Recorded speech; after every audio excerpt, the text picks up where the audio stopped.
all the people of. This village disappeared. In the dense, untamed heart of Brazil, deep within the untouched forest, there was once a small, peaceful village called Verde, the kind of place where everyone knew each other, where children played in the dirt roads, and elders sat under the shade of trees telling stories of days gone by. Population over 600. Now, no one, no traces, no explanation, just an eerie emptiness and a single word scratched into a dusty blackboard. There is no salvation. Verde was not a thriving metropolis. It was simple, unassuming, and yet it was alive. There were faces, voices, the bustle of daily life, until one day in 1923, when all that vanished in a heartbeat. At first, no one took notice. It started with small things. People disappearing here and there. A fisherman gone one night. A woman last seen by the river, but never found. But it wasn't until the military rolled through the region that the full scope of the disappearance was realized. They stopped by Verde, expecting a warm welcome, expecting life as usual. But what they found was nothing like they imagined. No signs of life. Pots of food left boiling on stoves, chairs knocked over in the streets, dogs barking, but no one to listen. The soldiers scoured the village, knocking on doors that remained unanswered. They called out, but only the wind replied. The village was eerily silent, as if the whole world had forgotten it existed. And then they found it, the one clue, the one thing that might explain it all. Inside the local schoolhouse, in the midst of broken desks and scattered books, they found a chalkboard. It wasn't the children's handwriting, though. No, this was something different, something desperate. It read, "There is no salvation." What did it mean? Who wrote it? And why did it feel like it was meant for us? The soldiers searched deeper. The quiet grew heavier, suffocating, as though the forest itself was holding its breath.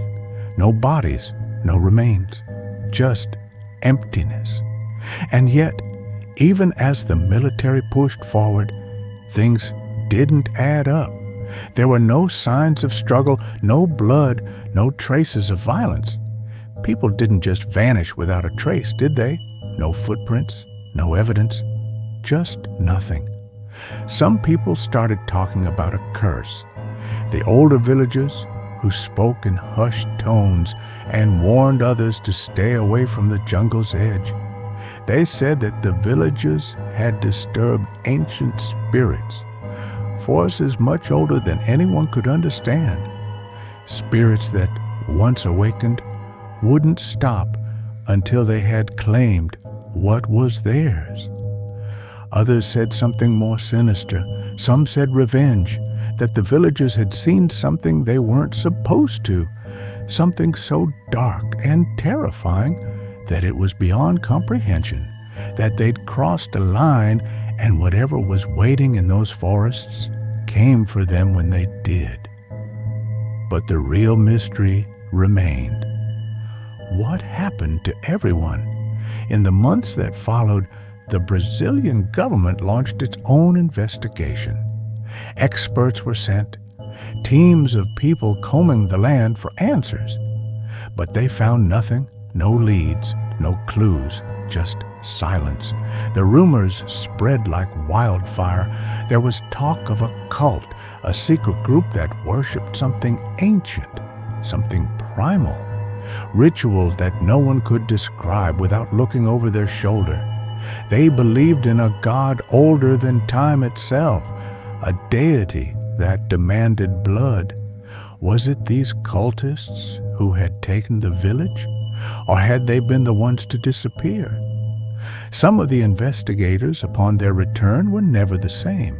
They spoke of whispers in the trees, shadows that moved when there was no wind, eyes watching them from the darkness, always one step ahead, One investigator, found wandering in the woods weeks later, said something strange.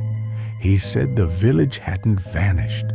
It had been swallowed, as though it had been pulled into another world, a place where time didn't exist and the laws of nature were broken. He never spoke again after that. As the years passed, the story of Verde faded from the news, but it never truly disappeared. People still whispered about it in the dark corners of bars, in back alleys, in the places where fear lingers long after the sun goes down. Verde was erased from maps. No signs, no ruins, no markers to tell us where it once stood. Just stories, and the unsettling feeling that maybe, just maybe, the village is still out there, waiting. If you venture deep enough into Brazil's untamed jungles, you might find the place where Verde once stood. The trees will be thick, and the air will be heavy with the scent of decay. You might even think you hear voices just out of reach, beckoning you closer.